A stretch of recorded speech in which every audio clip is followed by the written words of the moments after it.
10 ஆண்டு நம்ம ஆட்சி இருந்தது, அம்மாவோட ஆட்சி இருந்தது. அம்மா ஆட்சியில் இப்போ நீங்கள் இப்போ பாப்பாக்கு எப்போ கல்யாணம் பண்ணீங்க? நாங்கள் 2017 கல்யாணம் பண்ணி பெரிய பொண்ணுக்கு காசு பணம் கொடுத்தாங்க. தாலிக்கு தங்கம் கொடுத்தாங்க. 50,000 பணம் கொடுத்துருக்கோம் தங்கம். இப்போ வந்து அது வரல இல்லை. இப்போ நாங்கள் என்ன உங்கள்கிட்ட கேட்க போகிறோம் அப்படின்னா, போன 5 ஆண்டுல உங்களுக்கு என்ன கிடைச்சது, இந்த ஆண்டுல என்ன கிடைக்கல, இப்போ கிடைக்காது ஒரு டோட்டல் காஸ்ட் ஒன்று வரும்ல, கரெக்டாக. அரிசி எவ்வளோ தேவைப்படும் மாதத்திற்கு? நாங்க 2 பேர் இருந்தோம்னா ஒரு 20 கிலோன்னு வச்சுக்கோங்க. பிள்ளைங்க எல்லாம் வந்தா கூட சரி, ஒரு 25 கிலோ. சமையல் எண்ணெய் எத்தனை லிட்டர் தேவைப்படும் மாசத்துக்கு? 5 லிட்டர்.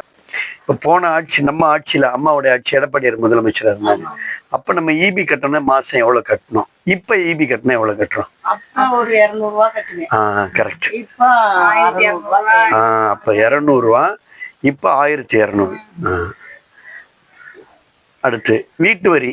இந்த 5 வருஷத்துல எவ்வளோ வாடகை கட்டினீங்க, வாடகை கொடுத்தீங்க? இப்போ 5 வருஷத்துல எவ்வளோ வாடகை கட்டுறீங்க? 2,500 கட்டினா 3 ரூபா கட்டுறோம் சார். 2,500. ரைட். இப்போ 3000 ரூபா வந்துச்சு. ஒரு 500 ரூபா வாடகை ஏறிடுச்சு. ரைட்டு. இப்போ மொத்தத்துல குடும்பத்துக்கு நமக்கு மாசம் எவ்வளவு செலவாகும்? நம்ம ஆட்சி 5 வருஷத்துக்கு முன்னாடி இப்போ எவ்வளவு ஆகுது? ஆகுது எவ்வளவு ஆகும்? அப்ப 5 ரூபா இருந்தாலும் சமாளிச்சலாம். இப்ப 30 ரூபா இருந்தாலும் சமாளிக்க முடியாது. கரெக்ட். அப்ப 5,000 ஆச்சு. இப்ப 30,000. 30,000 பத்தாது. பரவாயில்ல, நீங்க சொன்ன 30,000 நான் போட்டேன். நீங்க சொன்னதுதான் இதுல போட்டிருக்கேன். ஓகேங்களா? இப்ப 2-3 முக்கியமான கொஸ்டின். உங்க பிள்ளைங்களுக்கு மடிக்கணினி கிடைச்சிச்சுல்ல? இப்ப கிடைச்சிச்சா? இல்ல, கிடைக்கல. ரைட். ரெண்டுமே அம்மா பீரியட் தான். இப்ப வாங்கல இல்ல? Right right. சந்தோஷம்.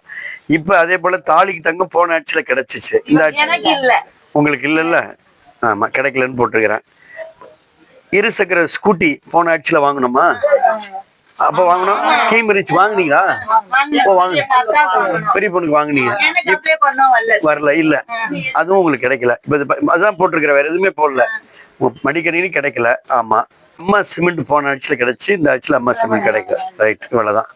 இப்ப நாங்க ஒன்னே என்ன, இப்ப நீங்க சொன்னதை வச்சு உங்களுக்கு ஒரு பிரிண்ட் கொடுக்க போறேன்.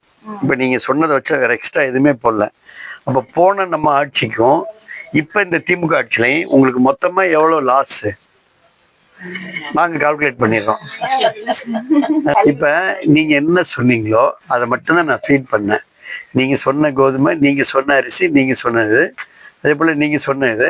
இப்போ நம்ம ஃபேமிலிக்கு, உங்க குடும்பத்துக்கு மட்டும் உங்க பேர், உங்க மொபைல் நம்பர் இதை உங்கள்கிட்டே கொடுத்துறேன். இதுல கீழே எவ்வளவு லாஸ்ன்னு மட்டும் நீங்க பாருங்க. நல்லா பாருங்க, சில்லறையும் சேர்த்து படிங்க. 13,40,500 ரூபா உங்க குடும்பத்துக்கு மட்டும் இந்த 5 ஆண்டுல நம்ம ஆட்சி இல்லாதனால நட்டம், இழப்பு ஆட்சியில. இப்ப நீங்க அதான் இதுதான் இதுல நாங்க என்னன்னா, பொதுவா மக்களுக்கு வந்து மாதம் ஆகுறதுனால உங்களுக்கு தெரியல. மாசமா ஒரு மாசத்துக்கு நீங்க 300 ரூபாய் கட்டுனீங்க, இப்ப 1,200 ரூபாய் கட்டுறீங்க. அப்போ ஒரு மாசத்துக்கு 1000 ரூபாய் வருது. இப்ப இந்த கம்ப்யூட்டர் என்ன பண்ணுதுன்னா 12 மாசத்துக்கு 12,000 ரூபாய் உங்களுக்கு லாஸ்ட்னு காமிக்குது. பால் விலை எவ்வளவு உங்களுக்கு வித்தியாசம்னு காமிக்குது. அதே போல லேப்டாப்பு அதுக்கு உண்டான விலை போட்டிருக்கோம். அதே போல ஸ்கூட்டி விலை போட்டிருக்கிறோம். தாலிக்கு தங்க இதை போட்டா உங்க குடும்பத்துக்கு மட்டுமே 13,40,000 ரூபாய் நம்ம ஃபேமிலிக்கு மட்டுமே இந்த ஆட்சியில லாஸ். 13,40,500 ரூபாய். அதனால ஆட்சி மாற்றம்னா அடுத்த ரெட்டலை ஓட்டு.